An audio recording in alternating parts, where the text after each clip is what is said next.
আমি গার্নিশিংয়ের জন্য আদা কুচি দিয়েছি। এবার আমি একটু পেঁয়াজ বেরেস্তা দেব, একটু শসা কুচি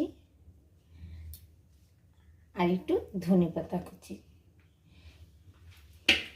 আমি বানাবো হালিম। হালিম বানাতে প্রথমে এখানে আমি চিকেন নিয়েছি।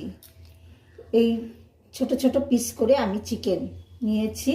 আর এখানে নিয়েছি আমি মিক্স ডালের গুঁড়ো, মানে এখানে এই গোটা ডালগুলোকে আমি মিক্সিতে হাফ গুঁড়ো করে নিয়েছি। পুরো গুঁড়ো করলে ভালো লাগবে না খেতে, তাই আমি হাফ গুঁড়ো করে নিয়েছি। আর এখানে নিয়েছি হালিম মশলা, আর এখানে আদা, রসুন, পেঁয়াজ, কাঁচা লঙ্কা পেস্ট। আর এখানে গার্নিশিংয়ের জন্য আমি নিয়েছি পেঁয়াজ বেরেস্তা, ধনেপাতা, আদা কুচি, শসা। এখন দেখো আমি কিভাবে হালিমটাকে বানাই। প্রথমে আমি এখানে কড়াইতে তেল গরম বসিয়ে দিয়েছি। এখন আমি পেঁয়াজ, আদা, রসুনের পেস্টগুলোকে দিয়ে একটু কষিয়ে নেব। এখানে কষিয়ে নিচ্ছি যেন পেঁয়াজ আদার কাঁচা গন্ধটা না থাকে।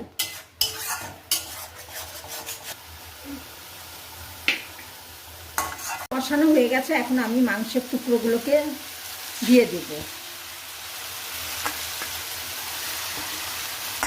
দিয়ে আরেকটু কষিয়ে নিয়ে তারপর আমি এক এক করে মশলাগুলো দেব।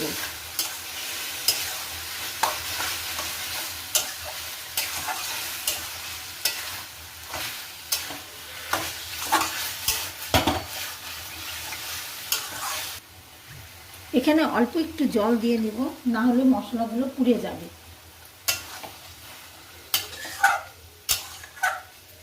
এখন আমি এক এক করে মশলা দেব। হলুদ গুঁড়ো, এখানে আছে হালিম মিক্সড মশলা, এটা আমি 1 চামচ দিয়ে দিলাম, 1 থেকে 1.5 চামচ। একে ভালো করে কষিয়ে নেব।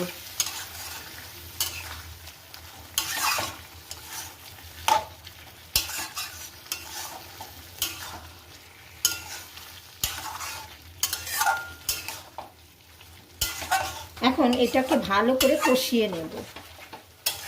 ভালো করে কষিয়ে নিয়ে তারপর এখন আমি স্বাদ মতো নুন দিয়ে দেব। এই খুব উপকারী, যেহেতু এখানে নানা রকমের ডাল আর চালের মিক্সড আছে, সেজন্য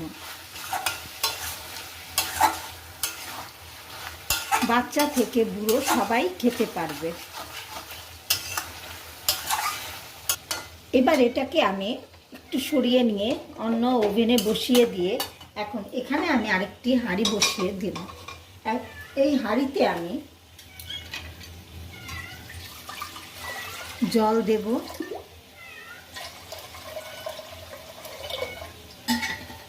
আমি এই গুঁড়োটাকে এখন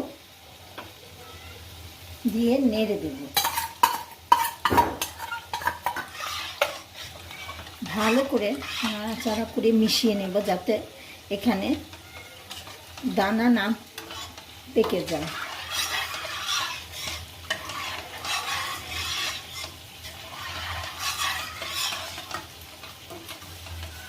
আমি সামান্য জল দিয়ে একটু সেদ্ধ হতে দেব।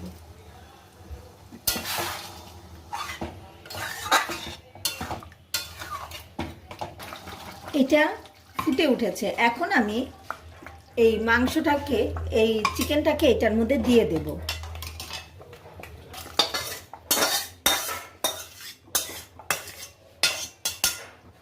দিয়ে আমি এখানে ভালো করে মিক্স করে তারপর এতে আমি একটু গরম মশলার গুঁড়ো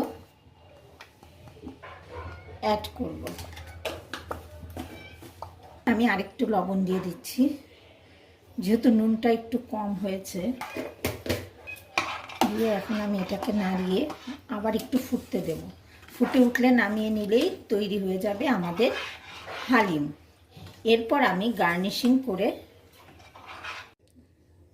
হালিম হয়ে গেছে আমাদের। এখন আমি পরিবেশনের জন্য কিভাবে এখানে প্রথমে আমি আদা কুচি দিলাম, দিয়ে পেঁয়াজ বেরেস্তা, কুচি, ধনেপাতা কুচি, গেল আমাদের মজাদার হালিম রেসিপি। ভিডিওটি ভালো লাগলে লাইক, শেয়ার ও কমেন্টস করো বন্ধুরা।